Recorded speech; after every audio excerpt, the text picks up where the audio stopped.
If you've ever wondered what silence sounds like, try spending a night at the city morgue.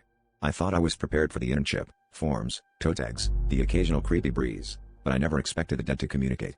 The first time I heard tapping from inside the drawers, I told myself it was just pipes or settling metal. But then the tapping became rhythmic, deliberate, like fingers drumming out a code. I almost laughed at how my heart raced, but something told me to listen. I wish I hadn't. The taps grew more insistent each night, always starting at midnight. Sometimes, I'd catch a flash of movement in my peripheral vision, a pale hand, a shifting shadow behind the frosted glass. It should have been impossible, but when you're alone with the dead, your mind starts filling in the blanks. Out of morbid curiosity, and maybe a little fear, I started charting the patterns. To my horror, they formed letters, words, even. At first, it was just names, random and meaningless. Until last night. Last night, the taps began as soon as I switched off the lights. It was Morse code, I finally realized, and I grabbed my phone to decode the message.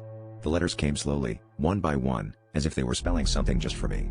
When I finished, I felt the blood drain from my face. The message was my home address. The dead weren't just restless, they knew where I lived. I tried to convince myself it was some sick prank, maybe a twisted welcome from the staff. But as I turned to leave, every drawer along the wall shattered open just a crack, and a cold, fetid air swept through the room. The tapping began again. Louder, faster, echoing my racing pulse. I realized, too late, the dead weren't asking for help, they were inviting themselves in. And tonight, they know exactly where to find me.